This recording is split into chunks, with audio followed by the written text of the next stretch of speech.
Seeker and or its affiliates are not responsible for any strange phenomena that may occur during or after listening to this podcast, which may include the following: heightened senses of awareness, psychic abilities, UFO sightings, alien contact, time loss, out-of-body experiences, ringing in the ears, ESP, lucid dreaming, increased synchronicities, astral projection, telepathy, stronger intuition, levitation, miraculous healings, and or remote viewing. Please be advised to listen at your own discretion.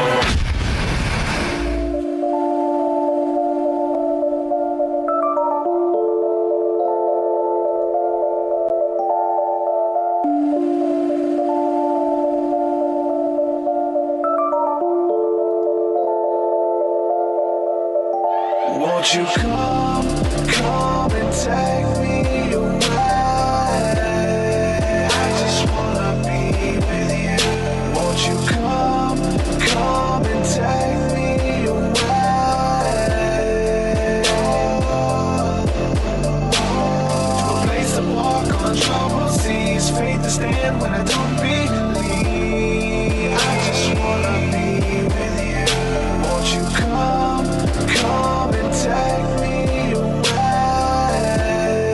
I just wanna be with you.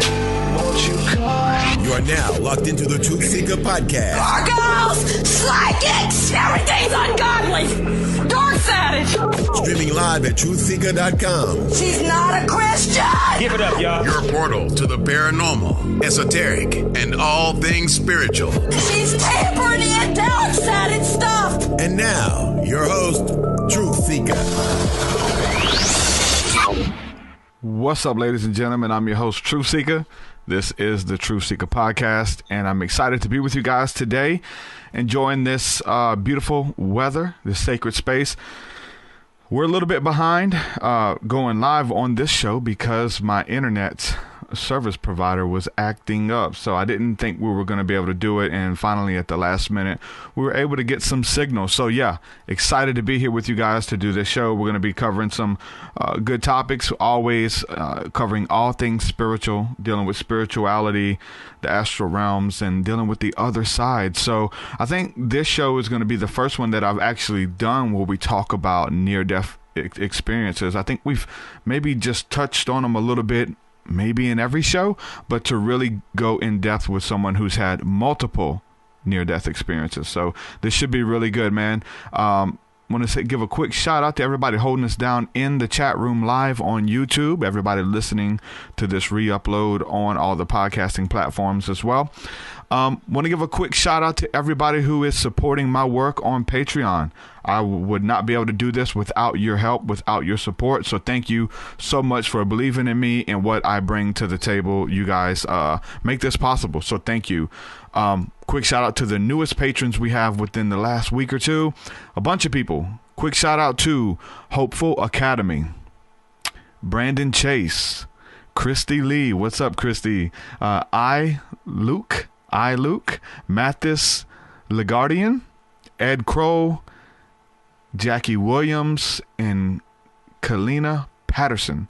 Thank you guys for believing in my work and supporting via Patreon. If you want to do that, head on over to patreon.com/TruthSeeker. There you get access to extra interviews, my full discography of music, which is 10 plus albums.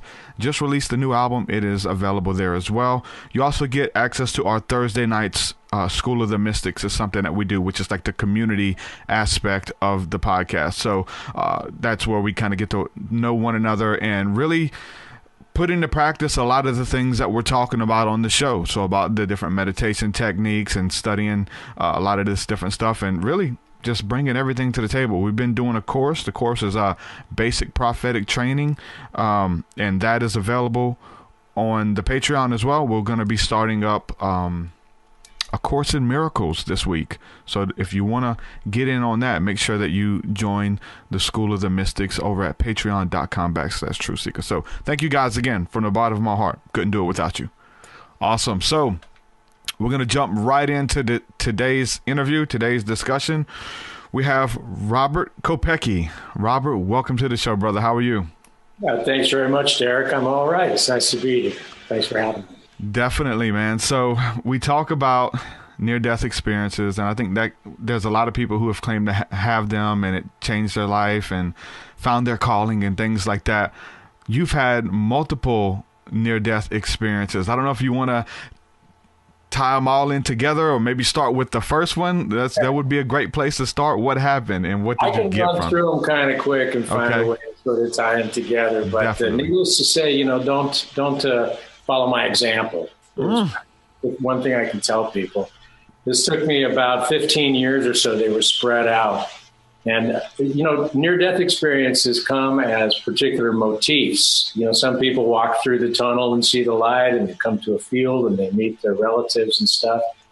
That particular one did not happen for me. But I did have three sort of classic motifs: an out-of-body experience, a life review, and a being forced back into this life kind of thing. So my first one, just to jump into it, I was living in Los Angeles, and I was art directing and illustrating and all the kind of stuff that I've done as a career, aside from writing these books.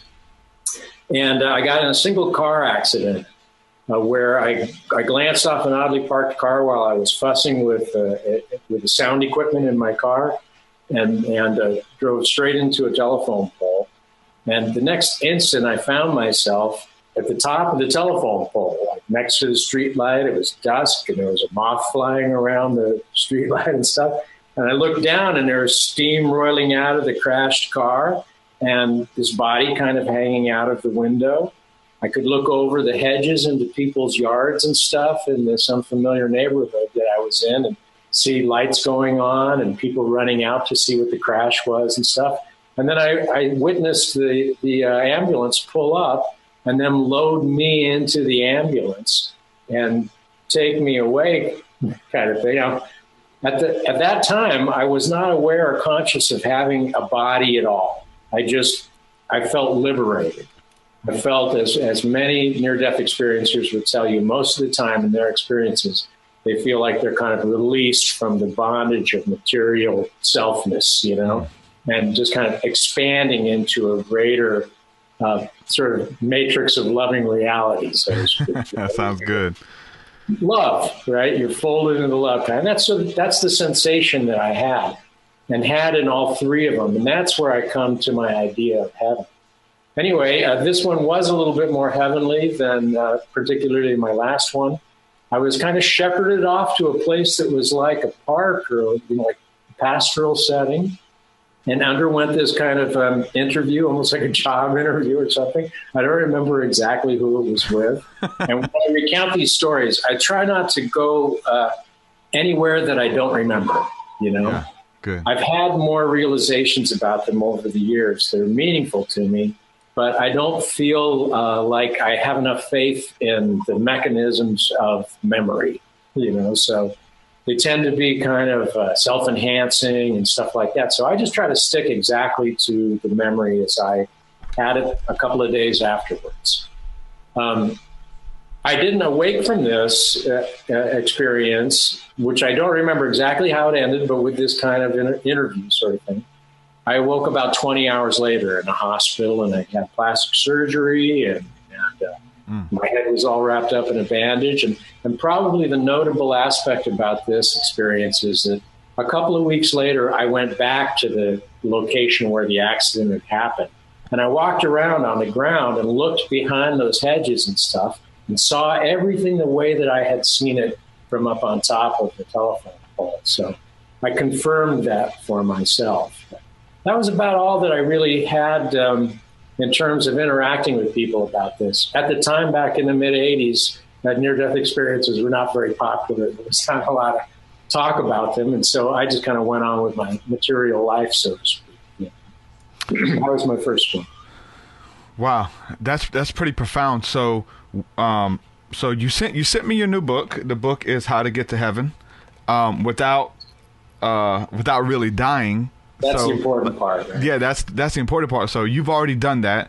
You come back with a message. I think the majority of people who cross over, they come back with some type of message, whether it's don't fear, you're going to be greeted, you're going to be loved, some type of message of hope.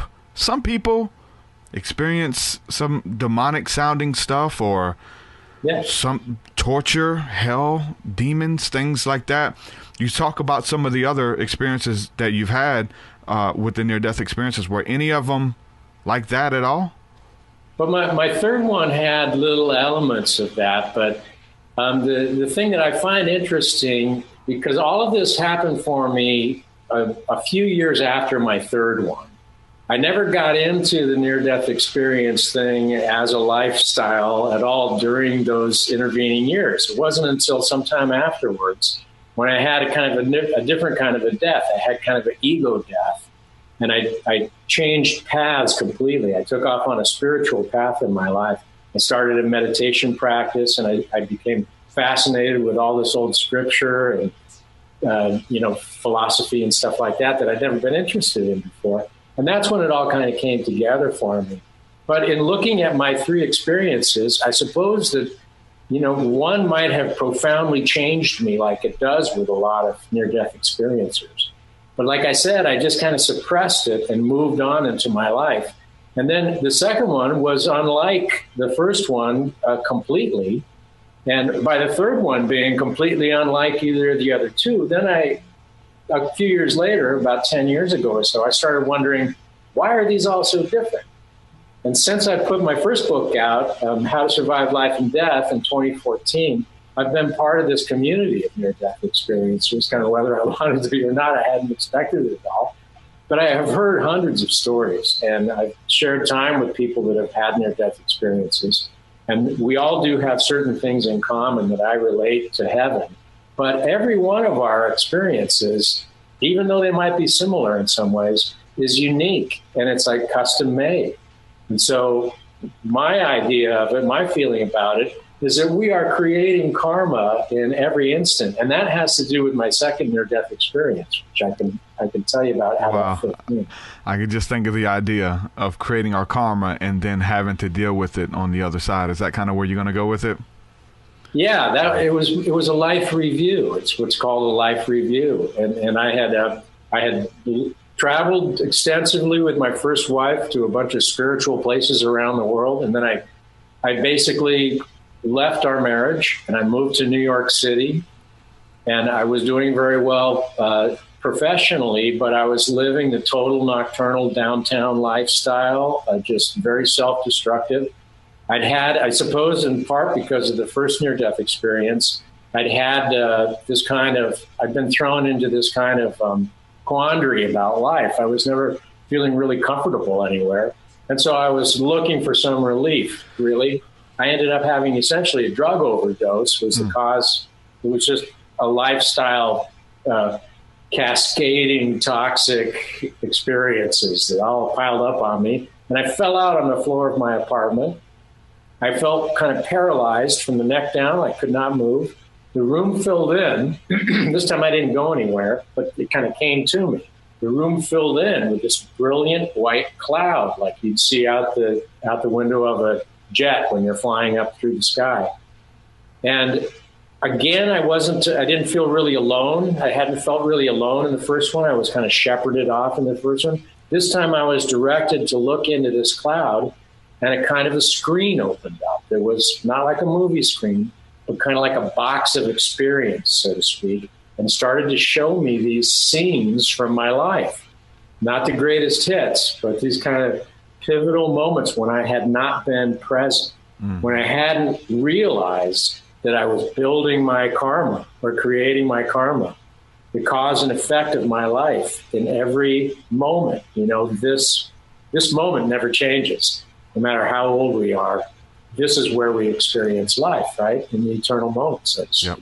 And so presence, after the lesson of perspective from my out-of-body one, the lesson of presence is what this is about. And about the fact that we're always living in these boxes of time, that we're able to reach in and make things happen in our life. Now is the only time we make things happen, So we're creating our karma all the time. And in a way, we're creating not just our near-death experiences or what happens in the next life, but we're creating what we experience in this life all the time through cause and effect.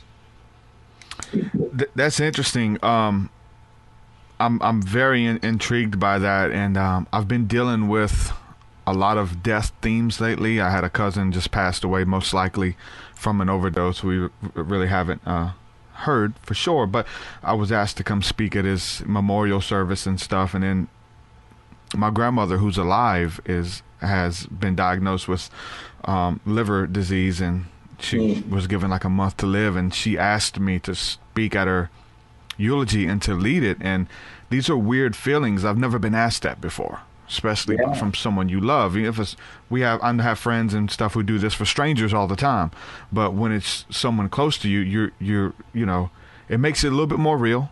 How do we send this person off? Do we ignore this concept of death? Do we try to give some solace in what is to happen? Quite frankly, I've studied the religious text about what is said to happen.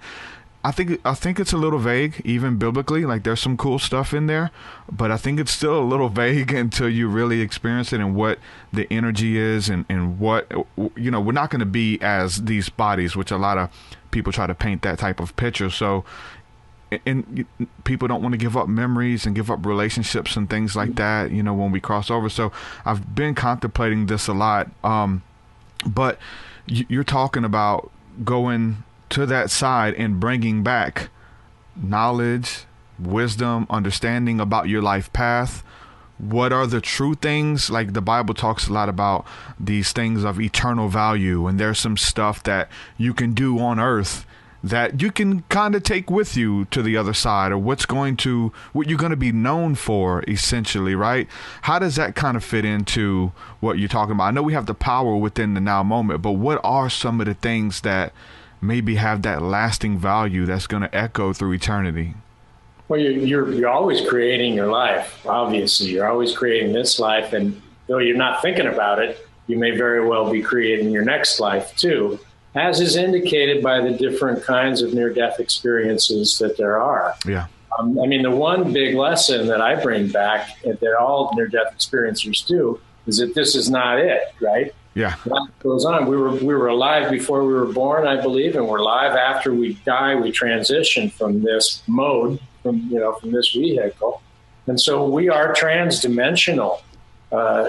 And when you are experiencing these feelings around the deaths in your life, in this life, that's because you're transdimensional, and you are realizing this kind of bubble, this kind of sacred bubble that we begin to occupy when we are showing up for the people in our life that we love as they make that passage, you know. When you're in a room when a baby is born, or if you're in a room when a person dies, there is something tangible that is going on in that atmosphere. It's not like the rest of your life all the time. Yeah. That eternal moment is precious and sacred. And you have to show up for that, right? That's like in my second near-death experience, I had these things happen where I hadn't been present for them, where I had maybe let people down, or I'd missed an opportunity, or created some bad karma for myself or something.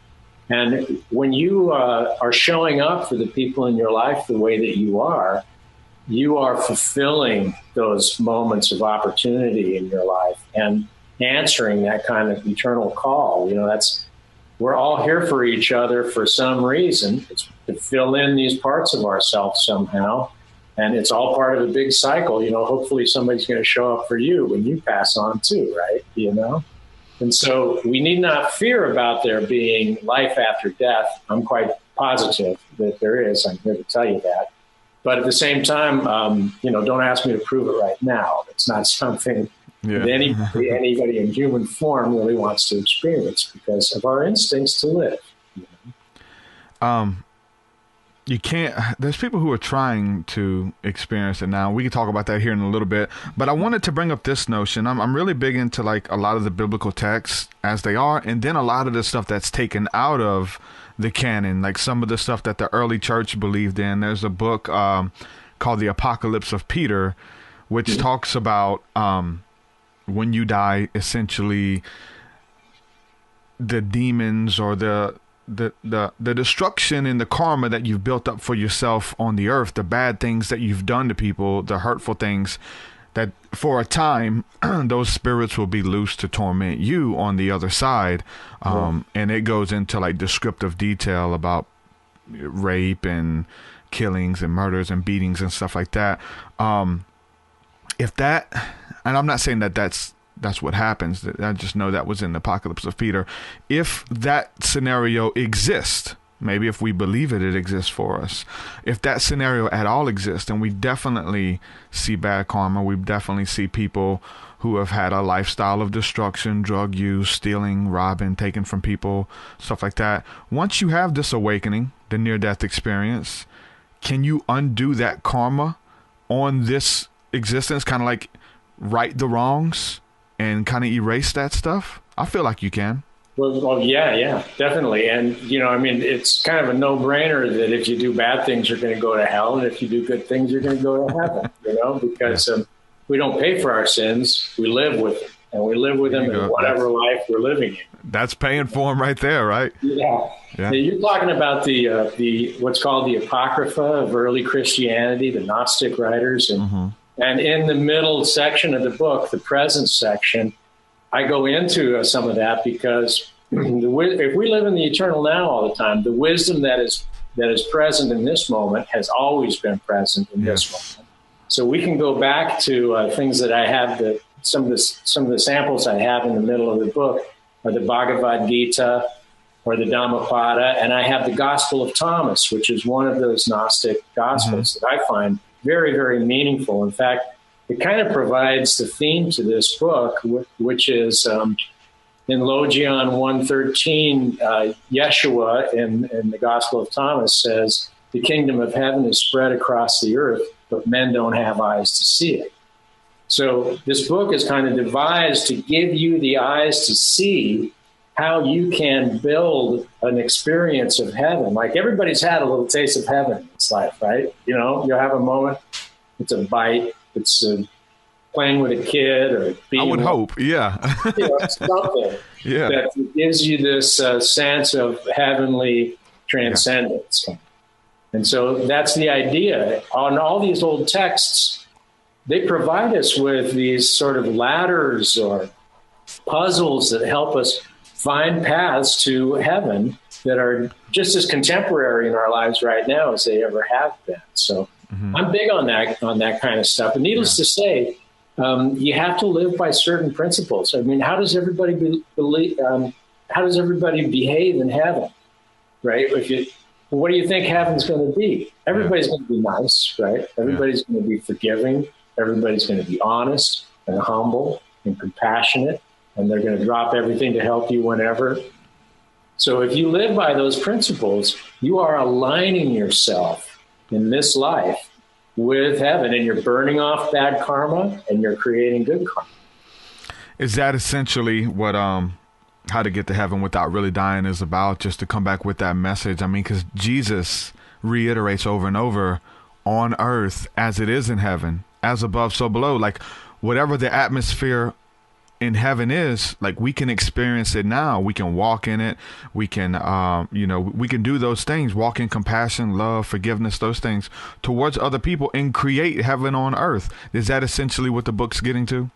Yeah, pretty much. It's in Matthew someplace where he says that as it is in heaven, as it is on earth, so it shall be in heaven, kind of thing. So, and vice versa, essentially, so that no matter what life you're in, no matter what life you're living in, you are going to experience either these aspects of pain and difficulty and suffering, the hellish aspects of life without love, or you're going to enter into and expand into this consciousness of love, what I call divine consciousness. It penetrates and animates everything in whatever life you're in. And when you enter into that, wholeheartedly and open-heartedly, and you take part in it with these principles that are kind of guaranteed to get you to heaven much faster than doing the wrong thing is ever going. You're going to have to work it off eventually. Yeah. That's the beautiful thing, because it's on the earth. You can experience it now. A lot of people kind of put up with some of the bad stuff or the things that they don't like about themselves, when they can experience it now, like in this present moment, whether we go through meditation, whatever we want to do, just to get alone, to find what you're talking about, the presence of the present moment, to be in the now. We look at Eckhart Tolle selling, he's a millionaire off of teaching people how to stay in the present moment, connected breathing, all of these things. I like to look at the scripture when it talks about, it says, peace, be still and know that I am God.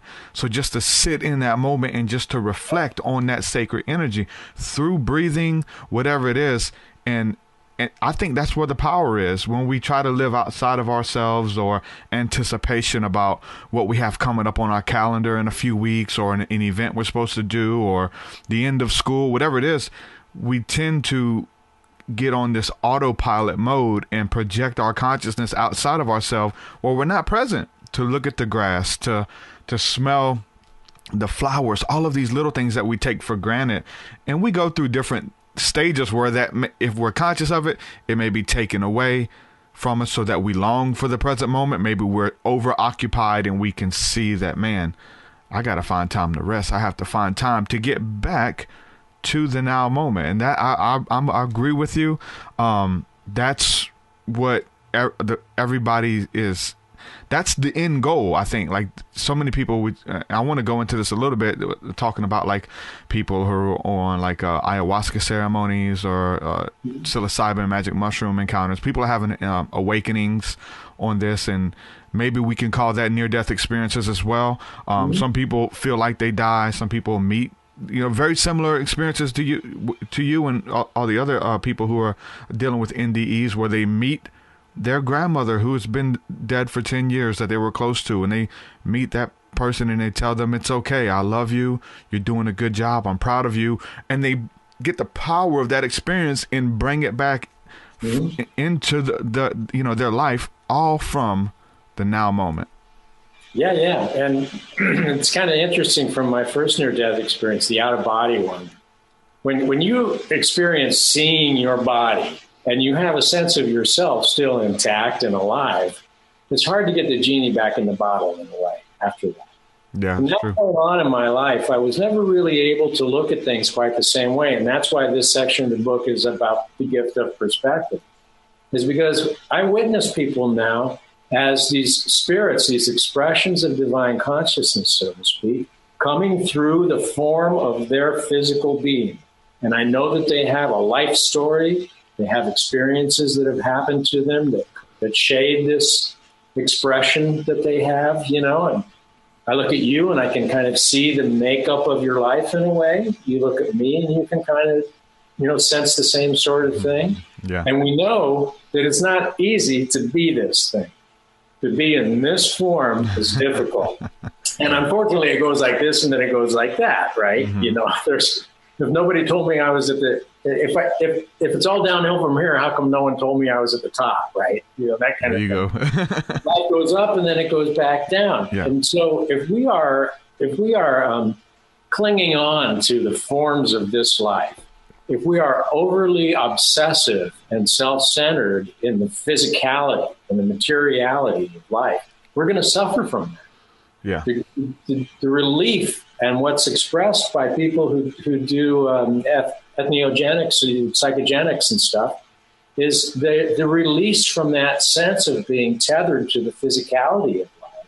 Yeah. And when you experience that kind of transcendent unity with things. And that's another aspect of heaven. See, in all these different experiences of near death that I've heard, and the ones that I experienced myself, even though there were different things that happened in each, there were certain things that were consistent all the time. That was the experience of pure love, this kind of sense of radiant illumination at some place or another, this sense of transcendent unity that can be gained through ayahuasca or psilocybin too. And then there's some kind of karmic instruction. There's usually some kind of advice or path that you need to go on. That my third near-death experience is along those lines too, so I could kind of segue into that. Great.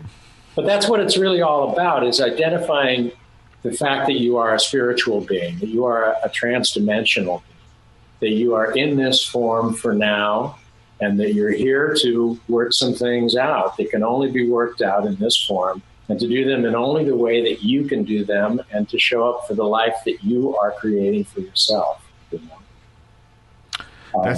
That's the beautiful thing, because we always want to complain about the bad stuff, and there's something we've just been exploring on this podcast with a lot of guests and stuff, and coming to terms with myself is like, you know, the bad things that have happened to us in our lives. You know, when we were going through them, I would have gave anything to come out of it.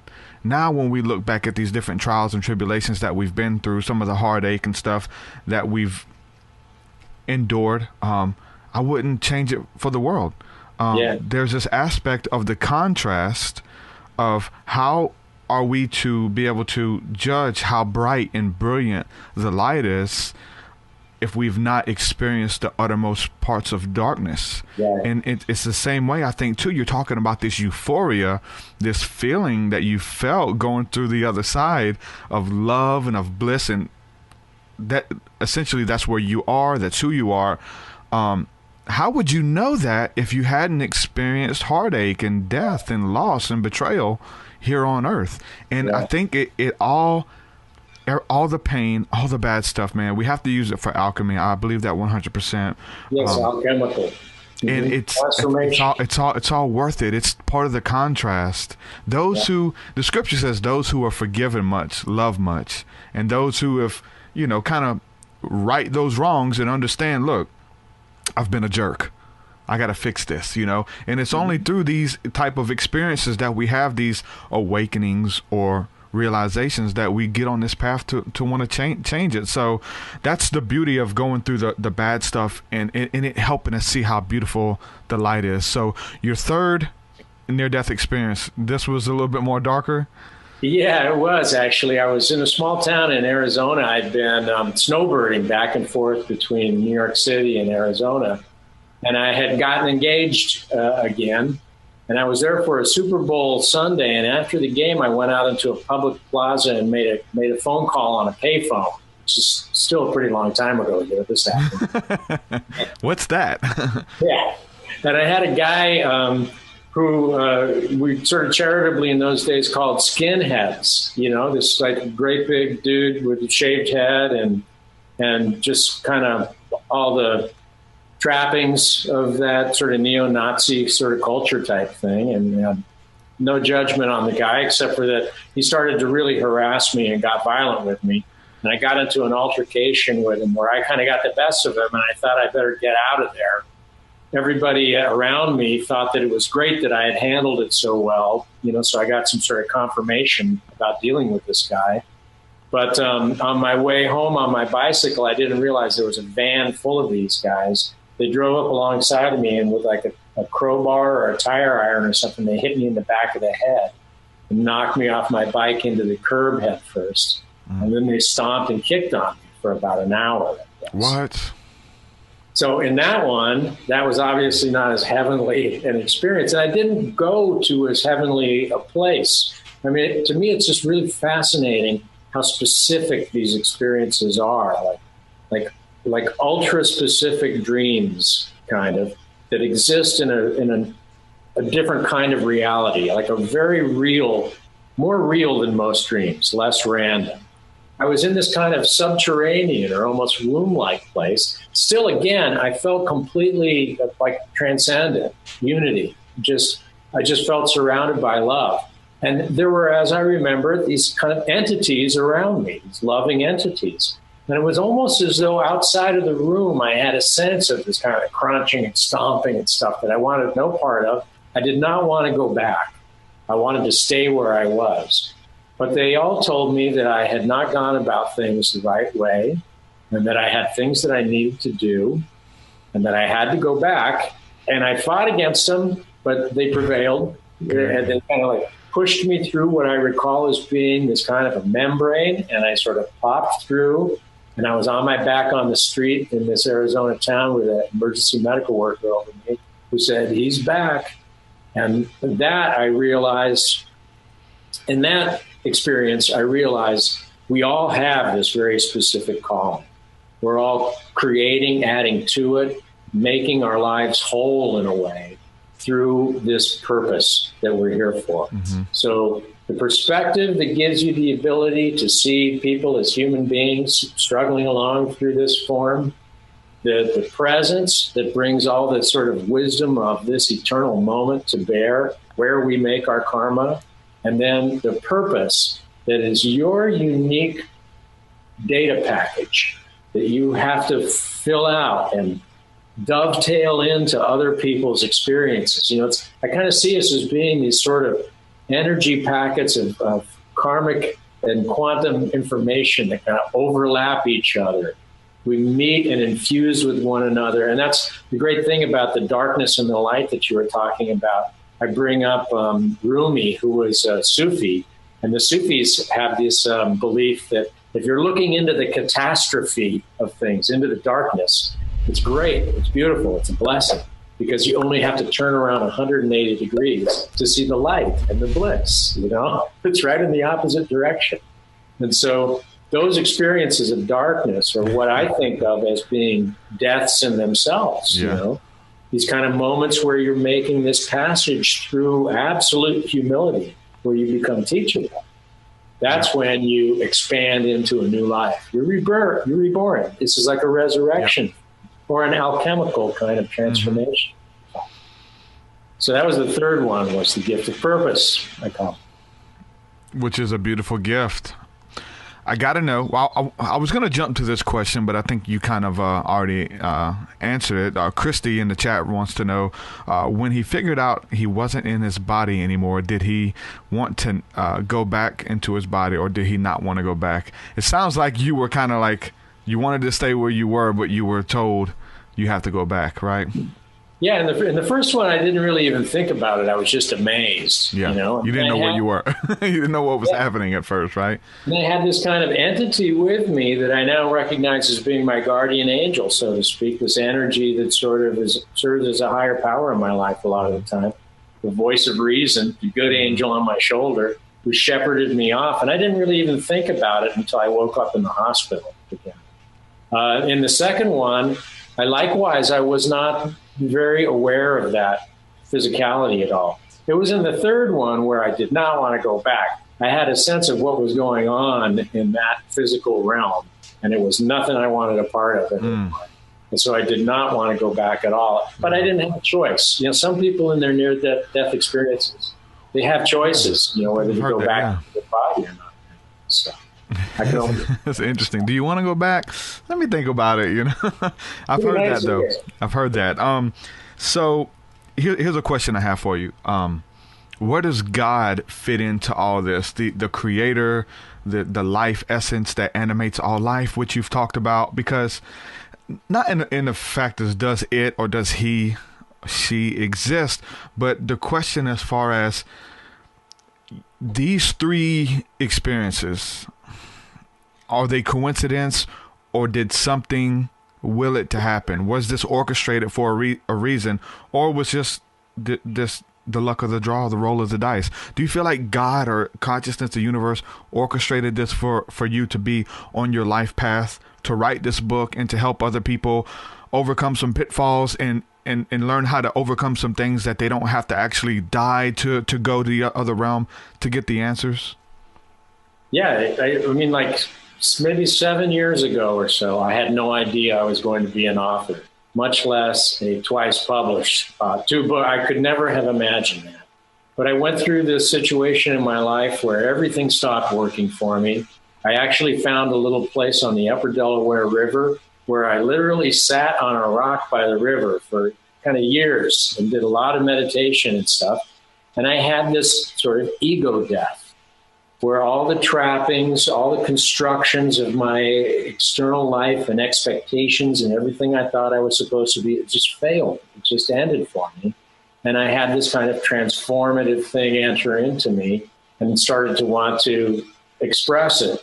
And that's where the three experiences coalesced in me. And I realized that this was an expression of my purpose, and that I am part of this vast, invisible machinery. There is when we talk about technology, about the kind of technology that you can use, these platforms for putting your show out and stuff like that, as we were just before the show, the greatest technology of all is what we call spirituality. Mm-hmm. Spiritual technology is incredible. And I think of God as definitely being. Now, he, she, it, I call that animating force, what the Hindus might call Brahman, or what Christians might call the Holy Father. I call that divine consciousness.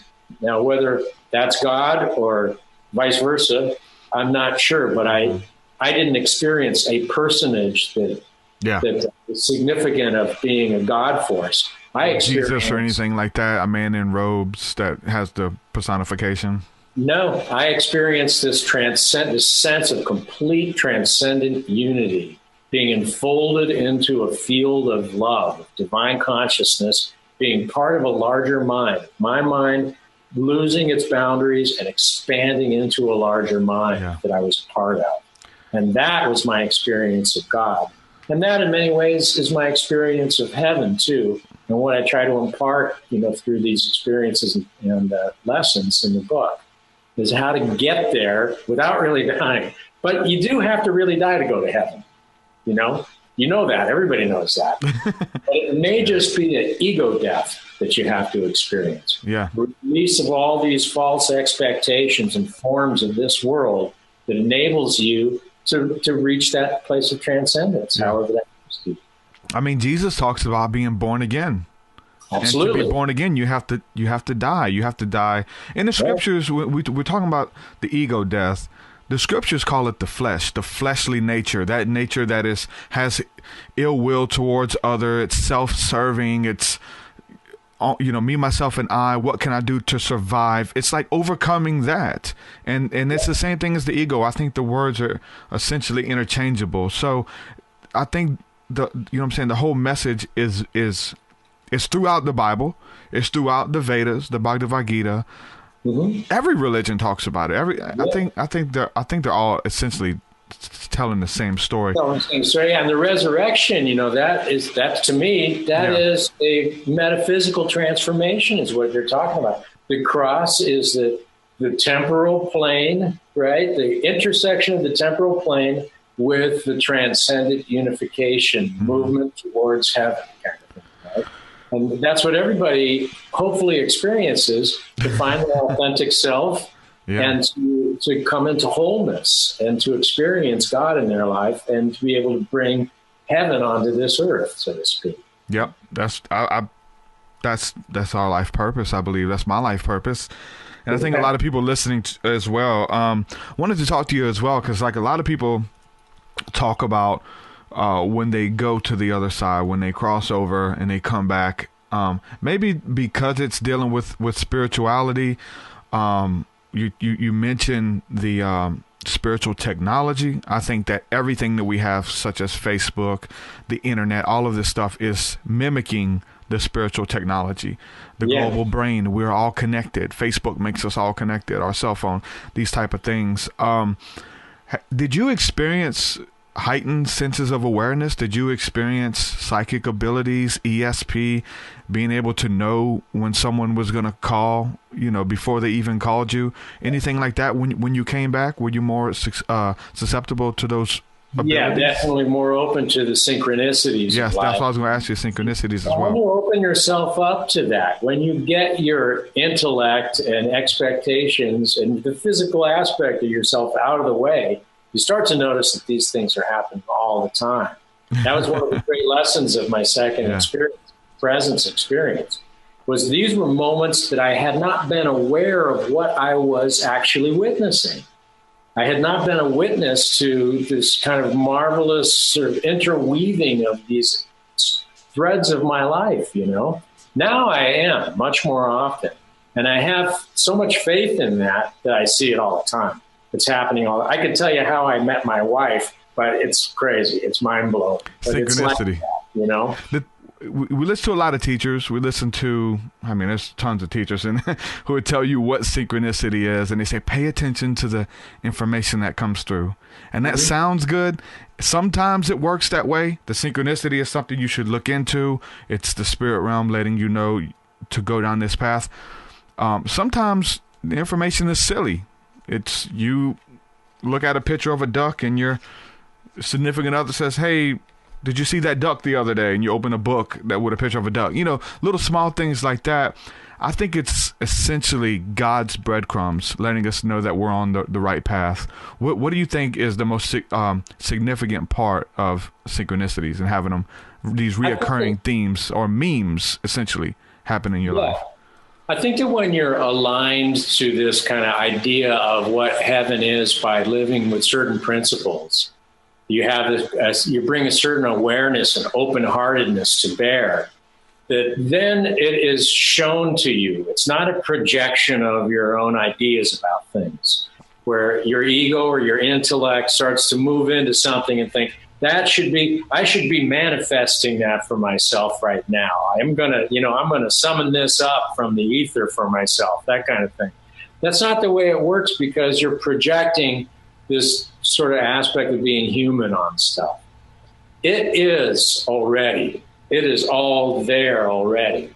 And getting yourself out of the way and opening up and kind of like connecting transdimensionally through your heart to these things and experiencing them, then you'll start to see the real synchronicities at work in your life, I think, It's tricky because, people want to feel like they can kind of enter into it and work with it and make things happen, and it's going to show them when they want it to. It doesn't happen on your own schedule. It happens on God's schedule, so to speak, right? That you get these things shown to you. But you can tune into that schedule and kind of align yourself to that schedule, right? It doesn't work the other way around. Right. Yeah. And by living by these principles that I talk about in the perspective part of the book, and then bringing to the sort of powers of presence to bear, that kind of in the now type Eckhart Tolle thing, in this moment, this eternal moment, and then recognizing what your life is showing you is your purpose, Who loves you? Who do you love? What are you good at? What do people ask you to do? What do you know in your heart you need to be there for? That's your purpose then. Yeah. And so by aligning yourself in these three ways, you begin to experience that a lot, and it really will start to open up your life in an entirely different way. Have a different experience of life then. I think it just makes you more sensitive too. Like it literally changes your consciousness. Like, you could be sitting in a room with 7 other individuals in your perception of reality. Yeah, it gets into weird stuff sometimes. I mean, there's schizophrenics who their perception of reality is different as well. But from a near-death experience, I think it's good. I think it's good. I think if you work the energies right, if you do what you're supposed to be doing, obviously it would definitely bring about pain if you have those encounters with the spirit realm, however they come, through a near-death experience, even if it's through maybe ayahuasca or psilocybin or something, and you know what you're supposed to be doing from like a divine order to say, and you don't do it. Like, I don't know if you have any experience with that, about this inward need. Obviously, you said you spent some time as an animator, and as fun as that is, maybe that wasn't the deeper calling that what you were supposed to be doing. I was a truck driver, and it killed me eventually to go to work. Not that it was bad, but I knew that I was supposed to be doing something else. Going on these journeys, having these encounters very similar to what you're talking about, and then going back to drive a truck, you're like, oh my God, I've been in between the realms. I have to manifest this. I know this is what I'm supposed to be doing, but it seems so far away. And they talk about this stuff curing depression, right? The near-death experience, the ayahuasca curing depression. On quite the contrary, it sent me into depression because I had to go back to clock into the 9 to 5 and come back to reality. But it does ignite a fire within you. That depression can be used for good. That depression is part of the contrast, and it can be used for good. But talk about if you've had any encounters with that as well. Yeah, it's kind of like my first 45 years of life were sort of like that. I may not have been quite doing what I was supposed to be doing. Yeah. But what you're talking about is a near-death experience, too, in a way. I talk about different kinds of dying from different stages in your life. I had a transformative near-death experience that was of a spiritual nature around 9/11. I had come back from Arizona after my third near-death experience, and I'd fit back into this commercial world of television production and stuff here in New York City. And I still was not happy. I was more successful than I'd ever been, but I wasn't fitting into my life. I wasn't doing what I was supposed to be doing in a way. And then 9/11 happened, and I was there downtown. I lived south of 23rd Street and experienced the whole thing that day. And the thing that I experienced, too, that I can never forget was this sense, this like sixth sensory awareness of this rush, this kind of cyclonic swirl of souls that were like departing this plane kind of thing. So my experiences had opened me up to this, whether I wanted it or not. Yeah. And it was so powerful for me that day. I just could not deny it. And my life in many ways kind of turned around right in those couple of weeks. That was when I needed to go find a place to sit in the stillness and know God myself, right? That was when I began my sort of metaphysical, the desire to metaphysically transcend the illusion of separateness that I'd experienced my whole life. And I ended up in this kind of study and this meditational approach to things that enabled me to kind of pass through into the acceptance of the real spiritual nature of life, and everything changed for me then. So we have those kind of near-death experiences that aren't the variety where something tragic happens to you, other than you just experience the sixth sensory aspect of transformation. You know what I mean? In your book, you call it divine consciousness, right? And are we in and out of that? Like, I think I'm in it now. You know what I'm saying? But I've been there. I've been out of it. Depression doesn't seem possible. Try to get in that now moment. It comes back. And it is a roller coaster ride. But is that something that everybody can experience without having to die or without? I mean, essentially, I guess the goal is to really, you know, I think if it calls you, especially with like psychedelics and stuff. But to really be able to bring back the information and save you the trip and say, look, you don't have to do that. This is what it's going to tell you.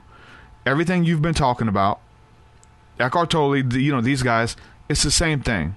It's not a different message. The message is the same. The way it speaks to you. We talk about deep states of meditation. I think that's a practice we should all do, but it's the same message. The life review, the now moment, quit projecting yourself outside of yourself, be present with your family and the people who need you the most, these type of things. So it's something that everybody can attain without, I wish I had a near-death experience, or I wish I had magic mushrooms in my backyard or something like that, right? Yeah, well, the use of psychogenics is very valuable to a lot of people, and it's very valuable therapeutically, too, to people who have, like, terminal diagnoses and stuff like that, because it detaches you from this purely physical plane of being, and you start to experience that sense of transcendent unity, you know? So it's really important that way. For me, meditation had a lot to do with it, because going in and out of divine consciousness is something that we all experience all the time, where you're just completely chill with it and you're feeling it and it's flowing. And then the next thing you know, your rent is due, or, you know, you can't pay the bill. Can't pay the bill, or your car gets towed or something like that. And bang, suddenly you're right back in the same day. Same day, yeah. And you fall under the auspices of this voice in your head that is kind of scolding and judgmental and comparative, and is constantly negative, pretty negative, right? It's like the evil angel, the devil on your shoulder, sort of thing. And when you sit in meditation, it does a couple things for you. One is that it enables you to objectify that nasty voice in your head. I call him Bad Bob. That's I hear him, and I know that if he were a person outside of me, I wouldn't like him very much. Yeah. Because he's trying to control my life in a pretty negative way. And I respect that. That's some kind of old instinct that I have that's supposed to protect me from a saber-toothed tiger or something, even though I don't get it anymore. Then I can, like we said earlier, you look into the darkness. If you turn around, the light is just in the other direction. Yep. I can turn from that and I can move to this place inside of my mind while I'm meditating where there's peace and reason. And I can consciously move that way. And it allows me to objectify my authentic self, what I call my authentic self that's grounded in divine consciousness, from the voice of my ego that's grounded in the physicality and materiality of this life, right? And the other thing that meditation does for you then is that it opens up that sense of unity with all things. Yep. The interconnectedness and the interdependence of everything that the Buddha taught about. So those are the two ways that meditation can help you really get in touch, align yourself to divine consciousness, and stay there as much as possible. Yeah, I think it becomes second nature. I think the more that we experience it, we know when we're out of it, and we know how to kind of get back in line because we've been out of line before. We've been in and out, so we get used to it. Don't do this. If I respond with hatred and bitterness, it may send me on like a downward spiral. We learn to kind of walk what I like to call, I love to call the narrow road. I think that's what the scriptures is talking about, of this perfect divine will, not too far on the left, not too far on the right, but just this perfect narrow road, which can be hard to attain. Sometimes we get off a little bit, and sometimes if we get off just a little, we'll be off that path even on down the road. But it's about finding that balance and everything. And I think with practice, I think consistency, being persistent with it, and learning is a big thing. You learn from podcasts, you learn from other people's experiences, you learn from your own failures and shortcomings. You have to be a student of life. You have to learn from everything and see what's working for Robert, what's working for True Seeker, what's working for so-and-so, and then apply it. See if it works for you. I mean, we're talking about these cliches, and the funny thing is, like, there's a bunch of cliches in the near-death experience. And I was going to say that earlier, like a white light, I seen this, I was asked, do I want to go back? I left my body, looked down. They're cliches for a reason, because they're real and other people are experiencing very similar things, and therefore the outcome is very similar. So the message that we're sent back with, which is of love, peace, kindness, understanding, like those are the things that have lasting value, even within the Bible, which I'm a student of the scriptures, and it reiterates over and over and over. These things are forever. These things are going to last when the other things are going to be burned away by adversity, and like they're not going to last. They're not going to get us anywhere. So I really think that with practice comes perfection as well with that. And it's okay to mess up. It's okay to get off. There's people listening right now, they wish that they could be there, but they were there before. I've been there. I've done interviews where I'm asking how do I get it back. I've been there, man. And it's part of the learning process. It's part of the journey. But I mean, what are just some techniques that you talk about in the book? I know we're talking about meditation. We're talking about walking in love in every aspect, seeing other people as an extension of yourself. What's something that's kind of big that will help us stay in that present moment and treat others how we want to be treated, essentially, right? Well, the embrace of imperfection is part of. We had to embrace the imperfection of our internet connection just a few minutes ago, and that was like both of us. That was like a first, then you. Yeah, for things, right? But you mentioned a couple of them. You can't think your way into divine consciousness lots of times as a human being struggling to get by in this world.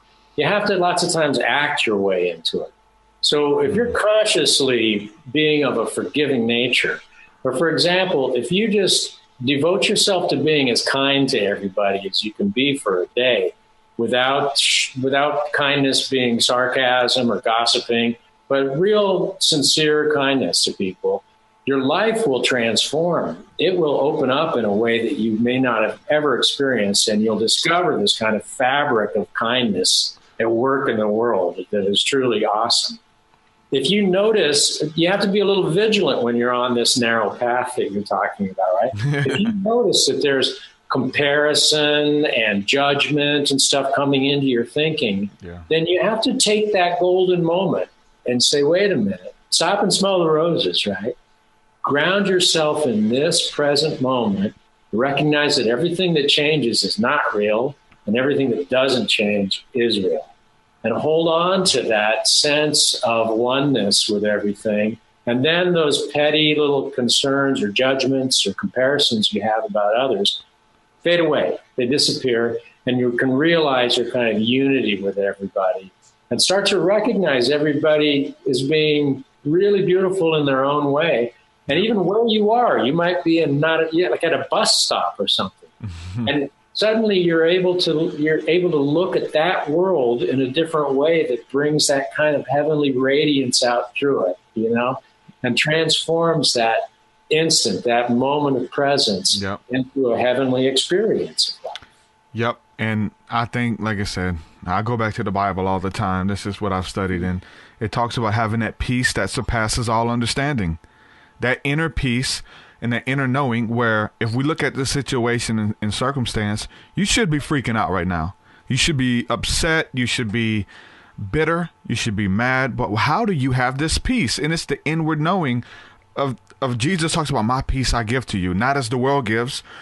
No man gave it to you, so they can't take it from you. Don't let anything take your peace, and you're able to weather every storm. When you wake up on the boat, much like Peter and the disciples woke up on the boat, and they're in the midst of a storm, they panicking, where's Jesus or whatever. They get up and they're able to speak to the winds and the waves and tell them to be still and be silent, and not to be moved by every situation, every circumstance. You're freaking out, panicking, or you're doing good until the circumstance comes. You have to learn what to do when the circumstance comes. I mean, and I think they're practical tests. I think we're talking about it being set up by a divine order. I really do think that God, whatever, is watching out for us, and we're taking these tests. Like we have to pass them. We learn. I mean, they're going to come up later as a pop quiz once we pass them. But if you keep responding the same way, you're failing. But when you respond with love and peace and understanding, then I think we're really speaking the language of heaven, and we move on to bigger things. I think we have to be trusted with some of these precious jewels and things, like a podcast, like a book deal. You know what I'm saying? Things like that you have to go through these different levels. And I think it's for everybody. I don't think that we're special and it's just us or whatever. What's beautiful about all of this stuff, and I love to talk to people about this, is that it's applicable for everyone. Yeah. It's not that I was contacted and the angels came to me. No, they come to you too. Even through this podcast, they're coming to you through the conversation. That's the power of it. And faith is not a well-lit place, right? It just isn't.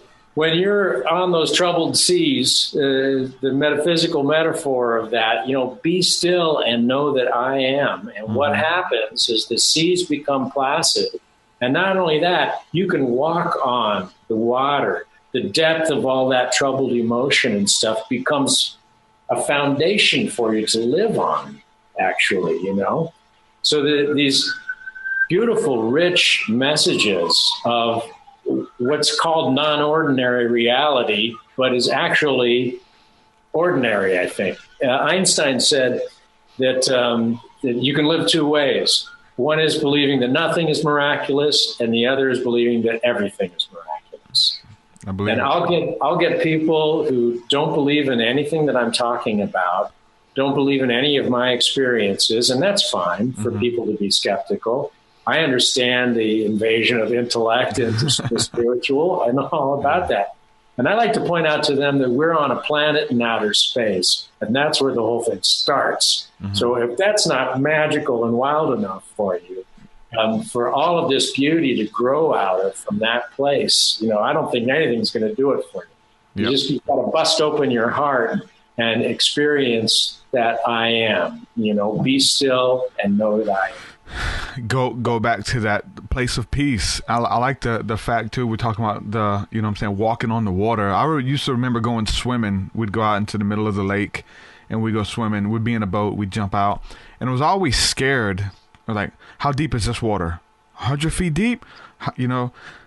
10 foot deep, 5 foot. I could swim in 5 foot water. I can't. And people have this fear that they can't swim in deeper water. And we look at Peter walking on water, which is symbolic of us.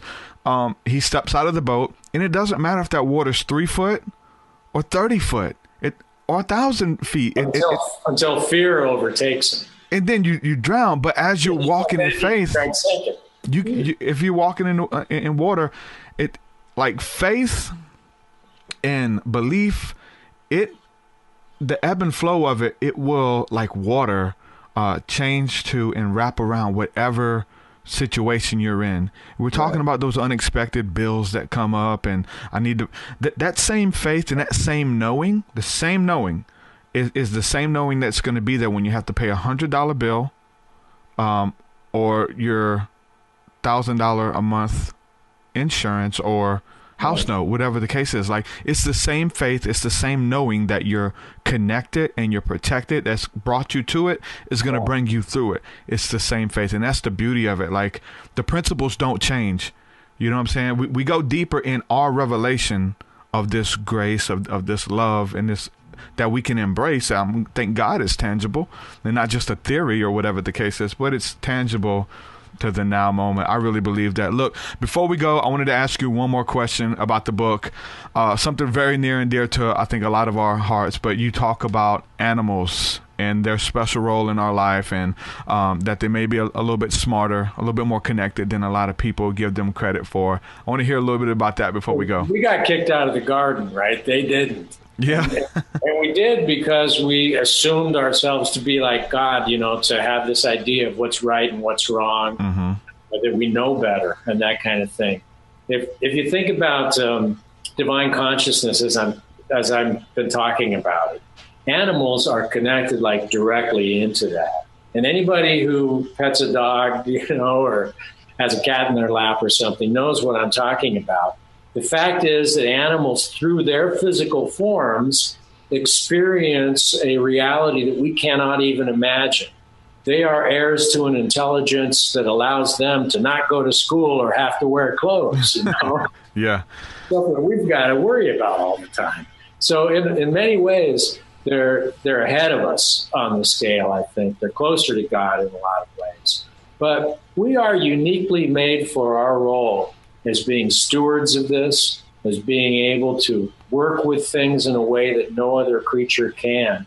And that's the thing that happens with us. We become caught up in the physical demands of this life, and that one dimension suddenly hems us in. We begin to think that animals are accessories. We begin to think that bills and fame and things like that are what's really important. But in fact, we are all extra-dimensional beings. That's what I'm trying to talk about. It's a bigger picture than all of that. So what we are really is greater than what we generally think we are. And when we align ourselves with animals more in that way, we become part of this life of the world. And then we can start to actually bring heaven back to this earth. I mean, it's a pretty heavenly earth to start with. Yeah, true. See where we're going wrong. Everybody is very aware of where we're going wrong, right? And part of it is losing our animal brothers and sisters at such a high rate. So if we realize that we're greater than we are, is my point. That we're trans-dimensional beings, really, then we can escape the illusion that we're trapped in this kind of physicality and begin to experience a whole different way to live. That I relate to being in heaven, that I relate to going to heaven. 100%. on earth as it is in heaven. We can experience it now in the now moment, and bring the now moment with us in every situation. Robert Kopecky, thank you for coming on the podcast. We have your book here, How to Get to Heaven Without Really Dying. Make sure you guys go out and pick up this book. I know you can get it at like everywhere books are sold, but let them know the best place to pick up the book and where they can check out your work as well. Well, I've got a blog, robertkopecky.blogspot.com, that a lot of people go to, where I write, I post essays and stuff. And I've got a website that's robertkopecky.com. I write for Gaia.com. I write for The Mindful Word. Otherwise, you can go to my publisher, Llewellyn, worldwide. They have it too. But maybe go to your local mom and pop bookstore, because that's where I like to buy books, and ask for it if they don't have it there. And patronize those people that bring that kind of knowledge to you close to home. Wow, that's the first time I've heard that publishing company name spoken. I've always called it Llewellyn for years. I've been reading their books since like I was like 13 years old. Llewellyn. Wow, the correct pronunciation. You guys make sure you go check out his book. It's really good stuff. And if you really enjoyed this podcast, if you would like to see him on, again, let us know. I know he's got a lot more stuff to talk about. We can even go into his first book as well. I want to talk to you a little bit more about some of these special abilities and psychic type experiences as well. So I'd love to have you back on. Robert, thanks for coming on, and we'll have to do it again soon. Thank you, Derek. It's really been a great pleasure talking with you. You asked great questions, and I had a really good time. I enjoyed it, my brother. We'll see you again soon. Blessings. All right, bye-bye. Robert Kopecky, ladies and gentlemen. Get some really cool guests on here, man. People who've been through some stuff. And like I say, if you want to call this syncretism, if you want to call it comparative theology, you guys know, I guess I come from a Christian background, Christian perspective, but to me, like, everything all comes back to the same answers, right? We're having these, whether you're having a Christian experience and that's your worldview. I mean, this guy wasn't using biblical terms and languages for the most part, right? But he was. Like, if you know the scriptures enough, you know, I mean, that's how my mind works. You know, that's, I have a scripture for everything. You know what I'm saying? And there's some deep stuff within the scriptures, which is really cool. But we find ourselves having very similar encounters and experiences to people in other faiths, of people who have never even experienced our faith. I've got some people in the audience now who are signed up through Patreon. They're part of the School of the Mystics on Thursday nights, and they've never read the scriptures. But everything that I'm talking about, it's like the other way around. Like, they're referencing other books and other works as I speak or as I share Bible knowledge or whatever the case is. They already know what I'm talking about. It's stuff that's written within their hearts. It's written upon their hearts, right? And so it's within them. It's the same encounters, the same experiences, which is really cool. That's what it's about for me. Like, he's talking about having this awakening. A big part of my awakening and moving to these, greater levels of understanding and came when I started, instead of looking at others and finding what makes us different, finding the things that separate us, I did the opposite. I said, well, let me try studying this stuff, or even talking to people in conversation. I would do this in conversation, man. People will bring up anything religious. My mind is going, how can I debunk them and show you that my religion is right? Honestly, that's what we were taught in religion. But now in these conversations, I'm trying to build. I'm like, okay, I believe the same thing. We word it differently. I've worded it differently. It's a different perspective on the same type of concept. And that's what it's about for me. We call it comparative theology, syncretism, how we're all saying the same thing. And now, instead of like trying to tear people down, I look for the good in it. I mean, we could just use like Joel Osteen. I mean, he's an enemy of most of like heresy hunters, the Christian heresy hunters. Like, they're like, Joel Osteen's a false prophet, he's preaching deception and things like that. and I used to look at them that way because of the people I was involved with in many sects of Christianity, in many sects, not just one denomination or whatever. But I would listen to it and I couldn't take in anything he said because of whatever the case was, hearing, having preconceived notions about him. But then now I'm able to listen to him. It's like, listen, this man's talking some good stuff. He's got some wisdom, something he's saying is good, right? He's a false prophet, man. He's deceiving people. What's up, Patrick? All it is. What up, boy? Patrick says, I can't stand him. Sorry. Talking about Joel Osteen. You know what? Like, it's about, I had a point before I said your name when you posted that, man. I was going to say something about not being able to stand him, but it's just about the information that comes through, man. I want to say thank you, Patrick. Patrick just ordered some of my daughter's slime, and I'm gonna give a quick plug. My daughter's now making slime and stuff. It's really big with the kids and stuff. So y'all want to go follow her on Instagram. It's Fluffy Wolf Slimes. Slimes on Instagram. She's selling slime, so go buy some for your kids. Yeah, shout out to Patrick for he was her first customer, so thanks, bro. It's looking at people and finding what we don't like about them or what we can't stand about them. Like we move to just a deeper revelation, or just to see what we can stand about them. Because I mean, people I think people say that about me, you know what I'm saying, or about anybody. Like, there's people who tune into this podcast and they see the little all-seeing eye on my hat, and they love the wisdom, they love the information that comes through, but they just see something, or they see a symbol in the background or a video game or whatever, and they just see something that they don't like, or that they can't stand. Most people can't stand an eyeball because it represents the devil to them and their understanding. Whatever the case is. So, yeah, we talk about triggers, man. People get triggered. People have stuff that they can't understand, and I couldn't stand him for the longest time too. Not just Joel Osteen, but just, I'm telling you, man, being able to transcend and see everyone as an extension of yourself. I think that in spirituality we'll all eventually do that, but to really see what we can agree with the people and build upon that. The scriptures say, can two walk together unless they agree? And people use that to say, okay, we don't agree. You believe this, I believe that. We can't walk together. Bye. And they're done. They cut you off. But I read that, can two walk together lest they agree? Let's find something that we can agree on and walk together. Right? Great minds think alike in the comment section says, everyone has some truth, even if our minds are blocked to it.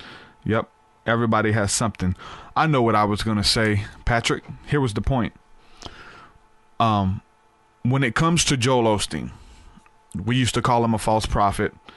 Now people call me false prophet. So yeah, whatever.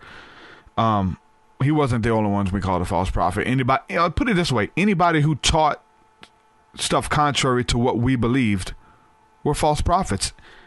And I'm speaking about this in past tense, but there's a lot of people still there now. You teach the Bible a certain type of way. You teach religion, philosophy, politics. You're a false prophet. You're a heretic, these type of things. Anybody who taught it differently. And I used to get mad at like Joel Osteen. I used to get mad at Creflo Dollar or some of these people, Benny Hinn or whatever.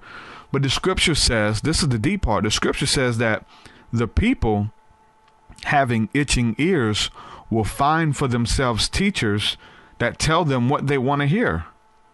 So it's not that like Benny Hinn or Creflo Dollar or Joel Osteen has all this power that they're able to deceive the masses because they're wicked people.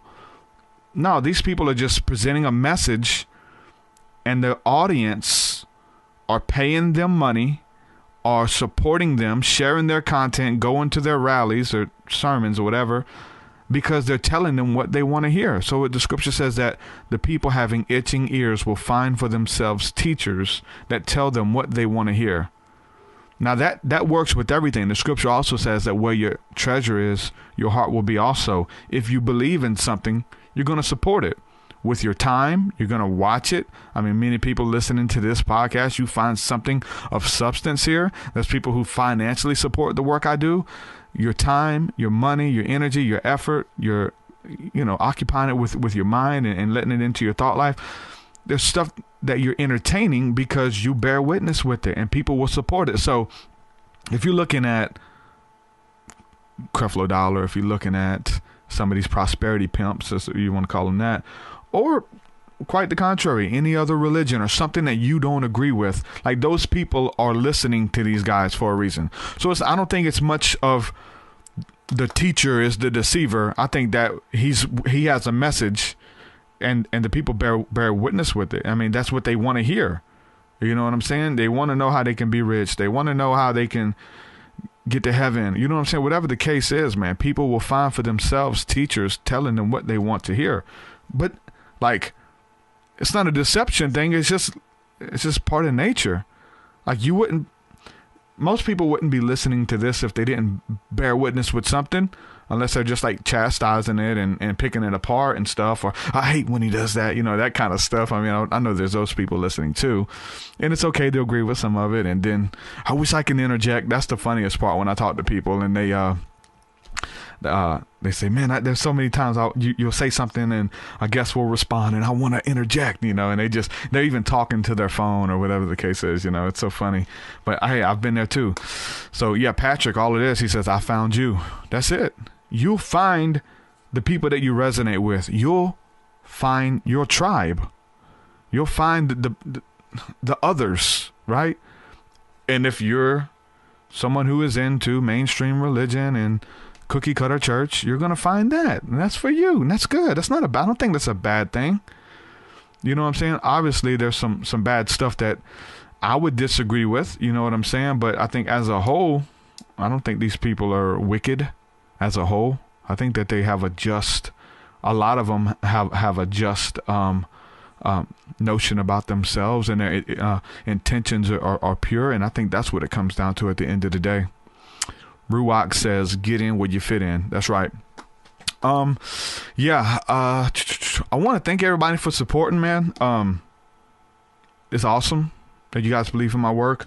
I have a dilemma, and this is a dilemma that I'm coming to as a podcaster and being one who juggles multiple things, especially with my album I just put out. That took up so much time of editing, trying to get everything perfect, having to re-record things, listen to it. So even though I was still doing podcasts, as far as editing them, making profile pictures, writing up the bios, mixing them down to the audio, ripping them and putting them online, I kind of fell behind with that. Also, I fell behind because we did a 100th episode, which was a little bit ahead of where it was supposed to be at.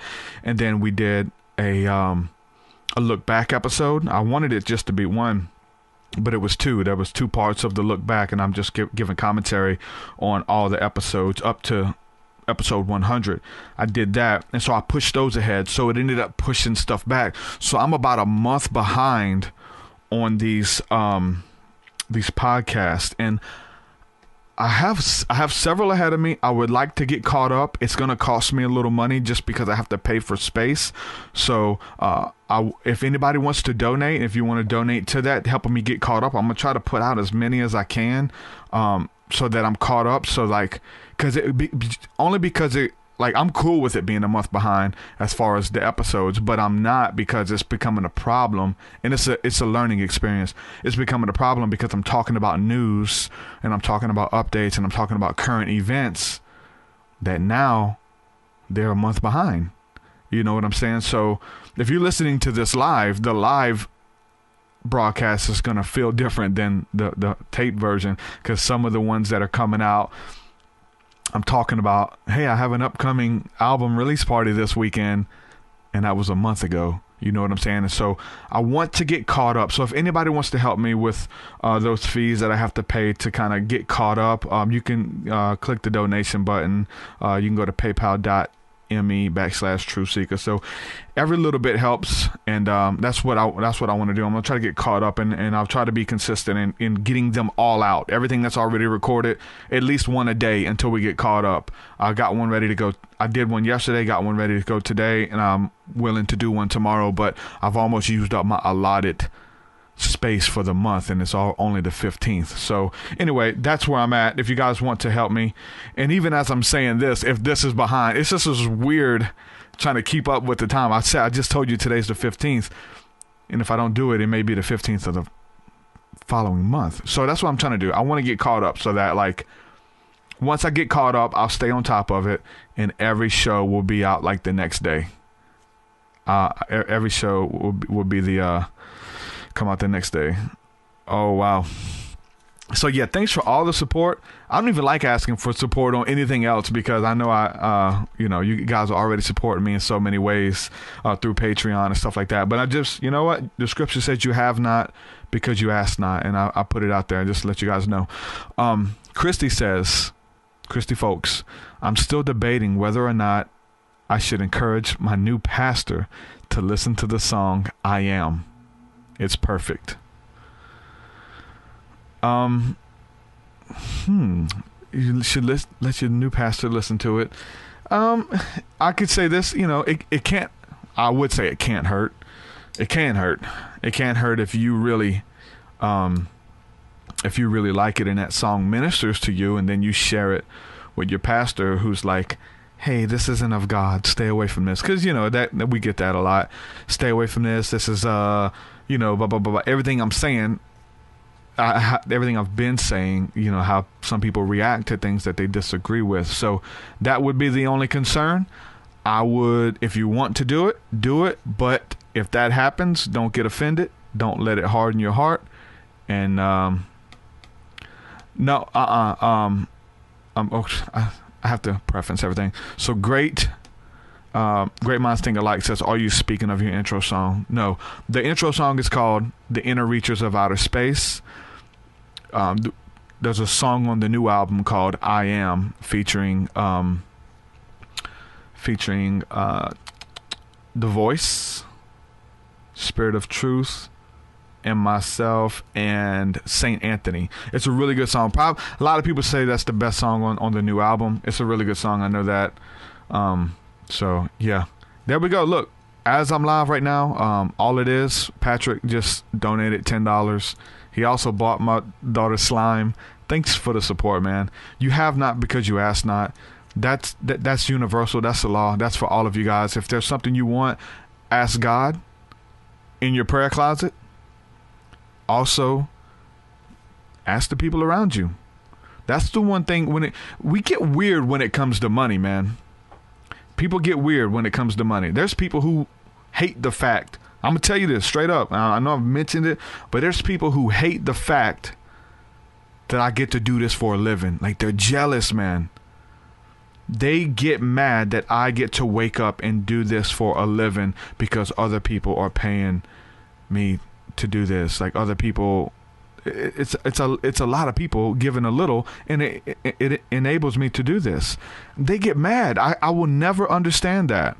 I will never understand that bitterness. You know what I'm saying? That hater. You got a hater. You a hater, man. Let's face it. If that's you, man, you a hater. I got people who listen to this only to try to find stuff on me, to blog about, to gossip about.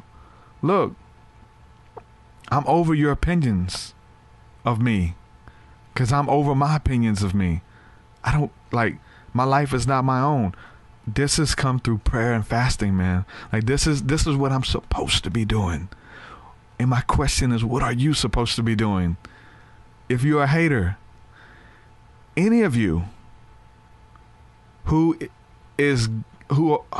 are getting mad at the success of another person, this is applicable to the Joel Osteen stuff. You don't have to like them, but why are you mad because this person is successful? I've told this story before, and it gets into some weird schizophrenic stuff. I ain't gonna lie. Like, a buddy of mine, He was a buddy. I haven't talked to him in a long time. But anyway, he had a thing at some local churches that put him out or something. And he used to go to a church, and all of a sudden, there was a big revival that came to Mobile. So Mobile is known as the Bay of the Holy Spirit. There was a revival years ago that broke out here. And then there was another revival as of recent, a really big one. People from all over the world came here to experience revival. These pastors, rented out at the Civic Center, and people came from all over the world. And my friend's pastor, who he despised, his wife come down with some kind of condition. And I think she had something up with her legs or whatever, man. She couldn't really walk. She goes up for prayer and gets healed. And this is on live streaming on TV. It was on God TV, and it was on the computer, Facebook, YouTube, streaming on all that stuff. Like it was a big deal. My friend seen it happen live. This dude got mad and punched his computer screen and broke it. He got mad that these people he didn't like got healed, who were going through some stuff, and their faith made them well. Punched his computer screen and broke his computer because somebody else got healed. That's insanity, man. That's crazy. Like, that's insane for people, anybody getting mad for somebody else succeeding in life. And whether, I don't care where you are with that, where you are with, whether you believe in me or not. I mean, obviously there are more that are for me than are against me. That's a blessing. But I'll tell you this, like, my heart is like, this is for you too. Whatever you're supposed to be doing, it would be different if we kept it to ourselves. All I'm doing, and I say this over and over, all I'm doing on here is letting you guys know what works for me. This is working.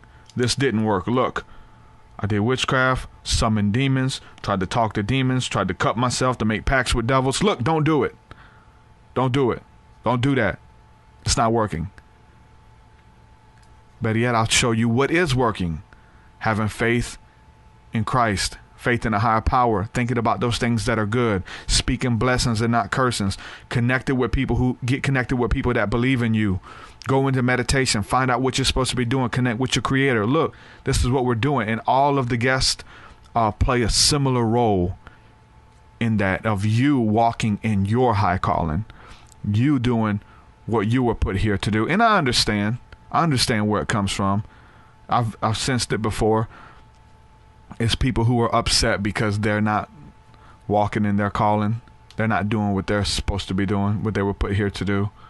It's all part of it. So with that being said, man, I just encourage you guys, you know what? Like, if you're just being a spectator, you're doing it wrong. I'll say that. And I'll be mad too.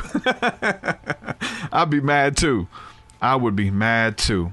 But if you're not, you got to be taking strides, man. If you're just a spectator, if you're just listening to pastime, look, this ain't the podcast for you. There's a sports channel, you know what I'm saying? There's stuff that's talking about other interesting topics. There's more alien shows out there for you. But I really believe that this is to put you on your life's purpose, and you to find your life's path and let you know how to obtain it. In all these spiritual encounters, it's all part of it. Every single one of them. It's all part of finding your calling, walking in your life path. We've had people on here that they're UFO guys. A lot of people find contention with the UFO shows I do. But that's their life path. There's something to learn, man. Consistency, being persistent, and showing up. These laws are universal. That's within the Bible, your Bible, or lack of. There's so many universal truths and laws that show you that God is not a respecter of persons. And God is not a man that he should lie. These scriptures are evident, man. This is truth. If you stand for the truth, the Lord shall fight for thee. Like, I believe this stuff, and my life is a manifestation of it. And if you believe it, or something similar, Not to believe it word for word and quote scriptures. You don't have to do that. You just get the principles, man. You get the principles and you run with them and you do it and you're consistent and you show up and you show up. Even when they say go home, you say, no, I'm showing up. And when they say give up, show up. Even when you got another idea, don't be jumping around like from one thing to the next, to the next, to the next, to the next. I'm telling you, I talk about it all the time. Creative people are doing that. You got so many awesome ideas. It doesn't mean you're supposed to pursue them all.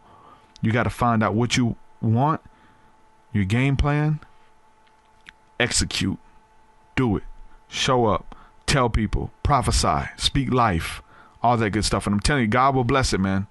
God will bless it. As you bless others and you're trying to use your giftings and your abilities and your talents to help others, God will use his giftings, talents, and abilities to help you. I believe it with all of my heart, man. Thank you guys for supporting my work and what I do on this podcast and my music. It means the world to me. Literally, I couldn't do it without you guys. Thank you, Patrick, for your donation, man. It means a lot. I'm going to run through some of these comments right quick to see what we got.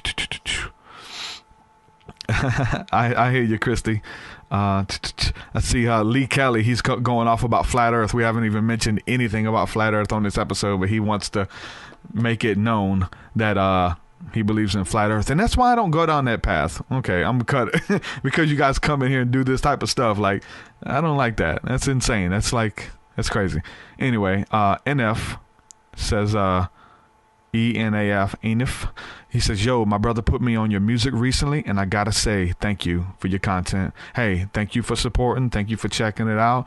If it blessed you, if it touched you, man, share it with somebody. You know what I'm saying? Tell somebody else about it. We can have the best music in the world, but if nobody hears it and it just sits on the shelf or this little small corner YouTube channel, you know what I'm saying? Nobody hears. So there's only so many hours in the day, and so I need you guys' help to promote and all that good stuff too. We're a family, man. Thank you guys. Patreon.com/TruthSeeker. There you can support my work. You can donate as well, whatever you want to do. And we're doing this together. If anybody needs me, you can go to my website, truthseeker.com. I did put there's a contact button that will actually message me directly. I don't usually have long debates with people through Messenger, but you can contact me there and let me know what's up. So with that, I'm going to say peace and shalom. I love each and every one of you guys. For those of you who are watching today, see, here's the thing I'm talking about. I want to speak on it, but I don't, because when this podcast comes out, it's going to be old news. Oh, we got to get this down. I'm going to get it down. This is my goal. For those of you watching today is what we're doing, a CE5 event. This is when we're going to go out stargazing tonight. We're going to meditate. Now, because it's the new moon, but now a lot of people, their forecast is calling for rain. I think mine is as well. Even if we don't get to stargaze tonight, we'll still meet for a meditation. I'm going to go live and at least lead for a meditation tonight, and maybe take some questions and stuff like that. But maybe do some prayers and stuff, offer up some prayers and stuff. So we're still gonna make something out of it, no matter what happens. And if we have to, we will just reschedule to the next new moon or the next night. It doesn't have to be the new moon. New moon's a great time, but these couple days that we have, it's the moon's going to be barely visible, so it'll let you see more stars. Lee Kelly says, will you do a show on it? Curious. I did a show on it. I did a show with on flat Earth. We're talking about it being flat Earth. I did a show with Santos Bonacci, which I think when it comes to flat Earth, he's got to be one of the experts. So I had him on the show. He's a good friend. I don't. And I give reason why I don't really, do a lot of flat Earth stuff on that podcast. But if you go listen to that, it's got a lot of views, man. I know it's a big subject. A lot of people are into it. I know it would get a lot of views and things like that. But I don't really dive into that too deep, and I talk about it on that episode. But yeah, we did a flat Earth episode. If you want to go check that out with Santos Bonacci. I will say this though. I will say that a friend of mine, because I haven't researched it a bunch, but I had a friend of mine come by here yesterday, and Ryan Rose, shout out to Ryan, he was talking about how they're part of the flat earth stuff. There's this theory that earth is water. I know you said there is no space. I've seen your comment, but he said that space is water, the outer space is water, and that's when you look at the stars, they look like they're flickering or pulsing, and if there are really lights out there, then that's why they look like they're pulsing, because space is water. And then he talks about, like, if you look at lights in the water, like if you look at a light in a swimming pool at the bottom, it looks like it's pulsing, and looks very similar. That's a theory I may look to explore, because I'm definitely into the space stuff and stargazing, and it'd be really cool. And I will say, as above, so below, man. I definitely know, as above, so below. The beings that are in the ocean, the weird creatures that are there's creatures down there we've yet to see, and there's reports of craft down there in the ocean and in the center of the earth and in those deep crevices and things, like in caves and stuff. As above, so below. We look down into the water. It's like we're in like this in between. As we look up, it's like we're looking into the water as well. There's all types of beings out there in outer space, angelic forms. That we would call them angels, but they take different forms and they look different. I've had the privilege of seeing a bunch of them through stargazing and through meditation and things. Like, I definitely believe in that. So that is something that I will take you up on, especially if you have somebody who can bring that to the table. Would be great. It wouldn't have to necessarily be a flat earth show, but we can do something about space being water. So if you have anybody you'd like to send my way, go ahead and do that. So with that, I'm going to say peace and shalom. I love each and every one of you guys. I will be back on tonight. And let me know too. I want to, I'm thinking about doing some more episodes, or not even episodes. I'm thinking about just going live a lot more on YouTube to just cover different topics. Like, I get a lot of questions. I try to formulate them here on the podcast, but if you guys want to like do more Q&A stuff or whatever the case is, wanted me to go in on a subject matter, I'm thinking about doing some more live stuff so I can do that. So let me know if you guys would like to see that happen, and it'd be fun. So with that, I'm gonna say peace and shalom again after the fourth time. Love you guys. Bye. Your way so much higher than mine, so much higher than mine. Your so much deeper than mine, so much deeper than mine. Well, that does it for this episode, folks. To hear more episodes of the Truth Seeker podcast, head over to truthseeker.com. And if you're wanting to support the show and get rewards, go to our Patreon page at patreon.com/truthseeker.